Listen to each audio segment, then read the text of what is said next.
Signs Triple H has a problem with Roman Reigns in WWE. Hello guys, welcome back to my channel. I'm Jennifer. Have a nice day. For the WWE family latest news update, please subscribe the channel and press the bell icon. Thank you. Roman Reigns has been a top guy in WWE since he debuted in the Stamford-based promotion. His name was cemented among the greatest of all time after his transformation into the Tribal Chief. However, for quite some time under Triple H's creative direction, something has seemed off with the original Tribal Chief. Experts and pundits believe that even though Reigns has long been considered a Triple H guy, the game may now have a different vision. In this speculative listicle, let's examine 3 signs that suggest Triple H may have an issue with his longtime favorite Roman Reigns. Netflix recently aired a WWE sports original documentary, WWE Unreal. The series featured previously unrevealed backstage aspects of pro wrestling, including how storylines are crafted and behind-the-scenes insights from various superstars. The documentary gave substantial screen time to major names like Cody Rhodes, CM Punk, Rhea Ripley, and John Cena. However, Roman Reigns, despite being a central figure in WWE, received minimal focus and no dedicated segment. This stood out to fans, who questioned the lack of spotlight for someone of his stature. Some viewed it as a subtle indication that Triple H may be intentionally sidelining Reigns. Since Reigns lost his WWE Undisputed Universal Championship at WrestleMania XL, WWE has handled his character somewhat inconsistently. His appearances often involve brief returns followed by surprise ambushes, leading to more time off television. This pattern can weaken the character's momentum and make the narrative feel repetitive. The Bloodline storyline, once considered one of the most compelling arcs of the modern era, had fans hoping it would culminate in a high-profile clash between Roman Reigns and The Rock. Instead, the angle appeared to be hastily concluded with a single match between Solo Sikoa and Reigns on the debut of Raw on Netflix. To many, this ending felt rushed and incomplete. Additionally, Reigns did not receive any clear narrative closure or challenge from the wider roster, leaving fans feeling the saga had been abruptly paused rather than resolved. It seemed to some that Reigns was being moved aside to pave the way for a new generation of superstars. Roman Reigns is set to compete at WWE SummerSlam 2025, marking the first time in years he'll enter a match at the biggest party of the summer without a championship. Wrestling personality Tommy Carlucci has voiced his opinion that Reigns should begin a rivalry with Braun Breaker. Reigns made his return to WWE by confronting Bronson Reed and Braun Breaker on the July 14th edition of Monday Night Raw, targeting Seth Rollins' group following a previous confrontation that had sidelined him post-WrestleMania. Rollins, currently out of action due to injury, has not appeared on television since his match with LA Knight. Speaking on Behind the Turnbuckle Studios' The Last Word, Tommy Carlucci expressed frustration with Reigns' current booking for SummerSlam 2025. Despite his upcoming tag team match with Jey Uso, Carlucci believes Reigns should have been placed in a marquee singles rivalry with Braun Breaker instead. I have a problem with Roman Reigns being such a huge star and being in a tag team match with Jey Uso. It's like he's stuck in the middle of one of the biggest PLEs of all time. I think we can start that angle with Braun Breaker and Roman Reigns at SummerSlam and continue it from there, Carlucci said, from 41:08 to 41:33. After failing to win the Men's Royal Rumble and coming up short in his pursuit of the undisputed WWE Championship, Reigns entered a feud with CM Punk and Seth Rollins heading into WrestleMania 41.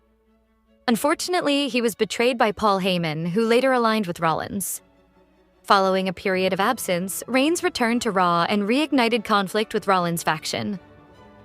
WWE then announced a tag team match for SummerSlam featuring Roman Reigns and Jey Uso vs. Yez, Braun Breaker, and Bronson Reed.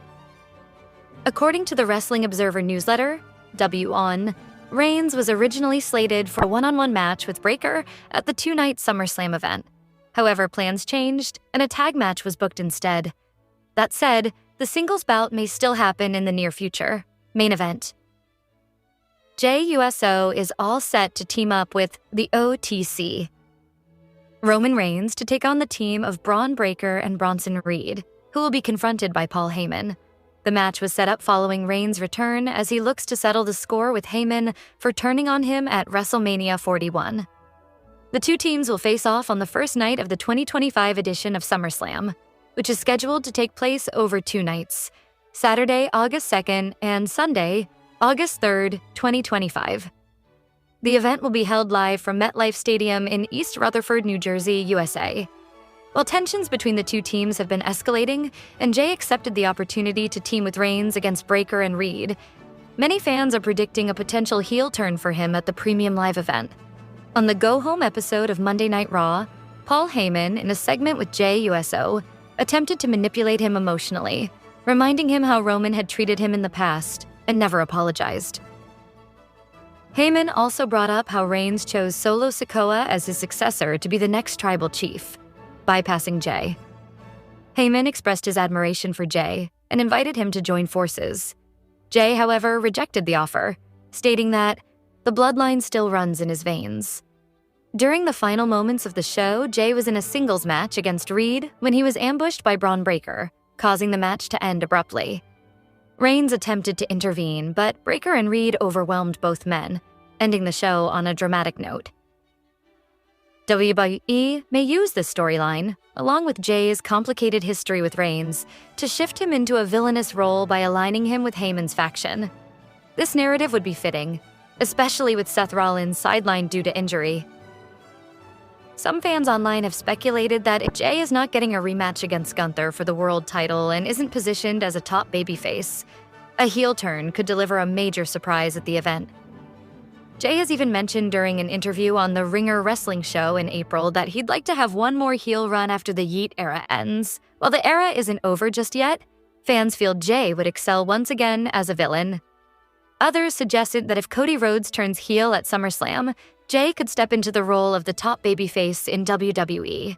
Back in 1992, nearly 80,000 fans packed Wembley Stadium to witness the British Bulldog face-off against Bret Hitman Hart for the Intercontinental Championship. Elsewhere on that card, the Ultimate Warrior defeated WWE champion Randy Savage by countout. The Undertaker defeated Kamala, and the Legion of Doom defeated Money Inc. The event received mostly positive reviews and generated $1.6 million in merchandise sales at Wembley alone. Bulldog and Hart delivered an exceptional match, which was expected from Hart's performance standard.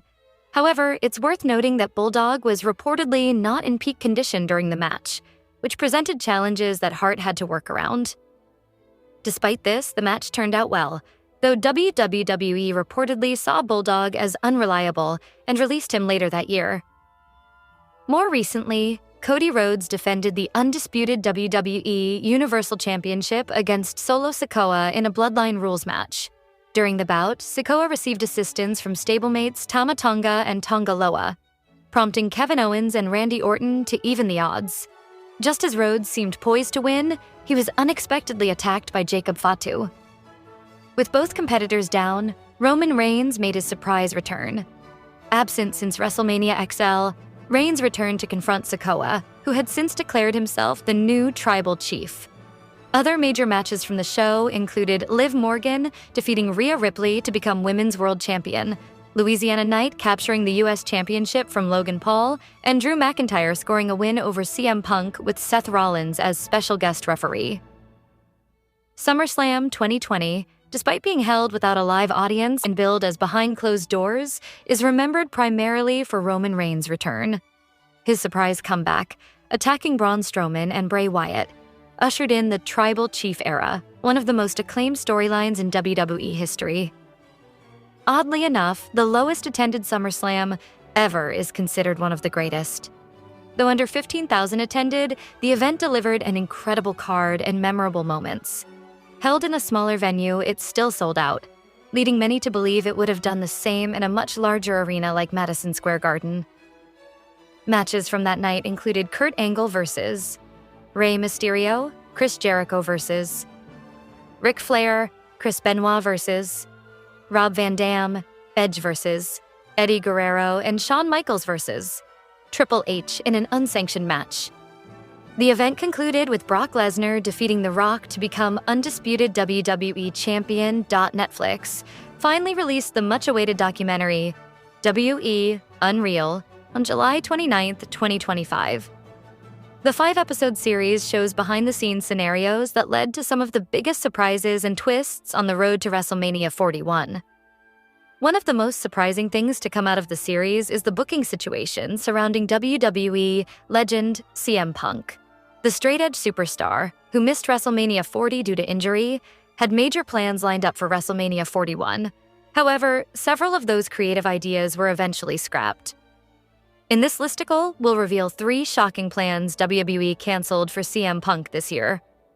CM Punk was originally the top choice by the WWE creative team to win this year's Men's Royal Rumble match.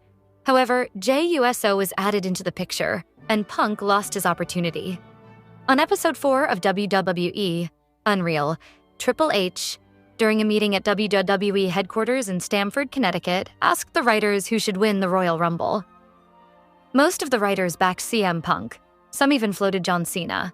However, writer Ed Koskey suggested Jey Uso, and shifted the entire direction. If I could get the math to work, I'd love to put Jey in one of those spots. I just can't currently, with the world we live in. I can't figure out who gets left out, Koskey said. Jey Uso ultimately became the unanimous choice and went on to face Gunther at WrestleMania 41. Meanwhile, Punk competed in a triple threat match against Roman Reigns and Seth Rollins. Punk was initially slated to face Gunther for the championship at WrestleMania 41. In a creative meeting before the Royal Rumble, Triple H talked about this direction. The creative route for Punk included winning the Royal Rumble match, but he was replaced by Jey in the title picture. The best in the world missed out on a huge opportunity.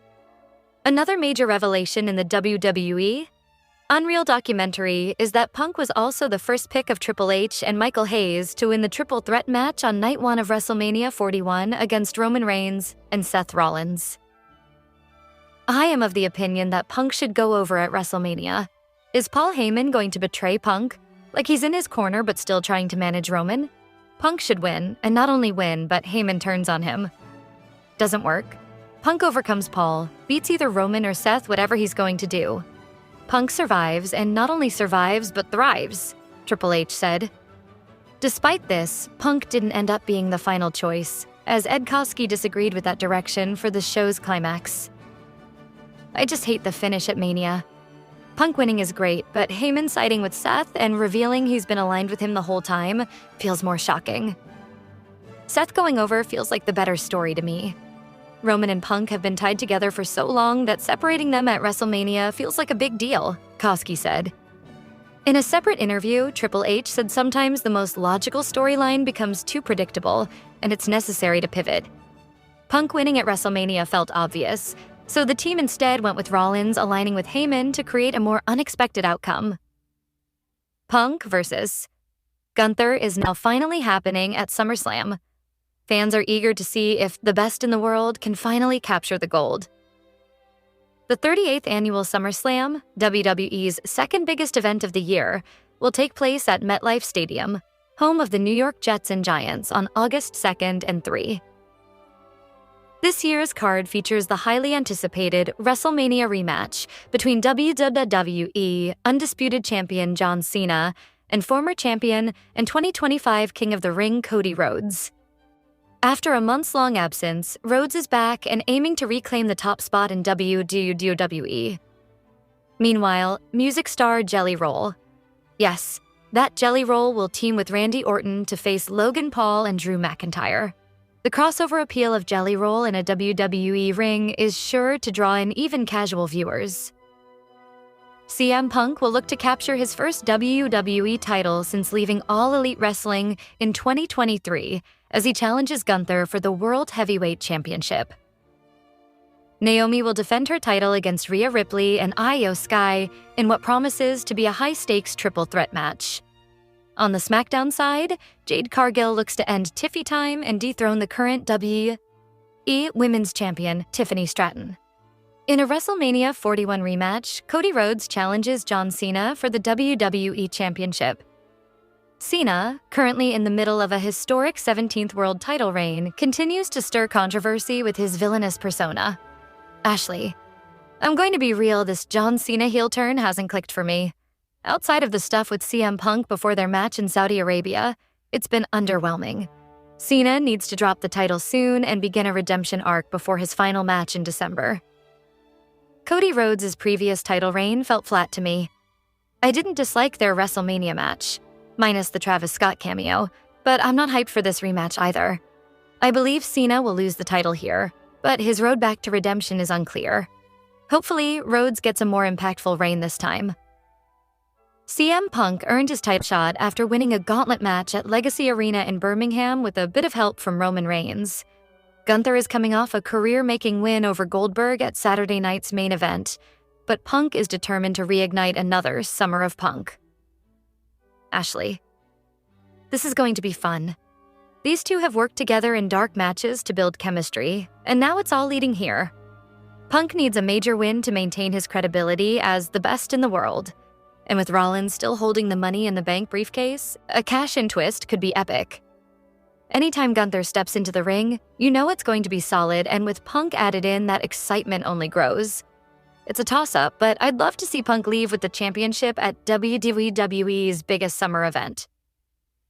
Rhea Ripley and Io Sky stole the show at Evolution. Then, Naomi cashed in her Money in the Bank contract, turning it into a triple threat and pinning Sky to win the title. Raw GM Adam Pearce wasted no time booking a rematch at SummerSlam in New Jersey. Ashley. The contrast between Rhea and Io makes their feud compelling, and Naomi's heel turn has added a new layer. I don't see Naomi dropping the title just yet unless Cargill or Bianca Belair interferes. Naomi's surprise cash-in at Evolution was one of the year's best moments. She's earned this title reign, and I think she keeps it. Rhea and Io will bring intensity, but Naomi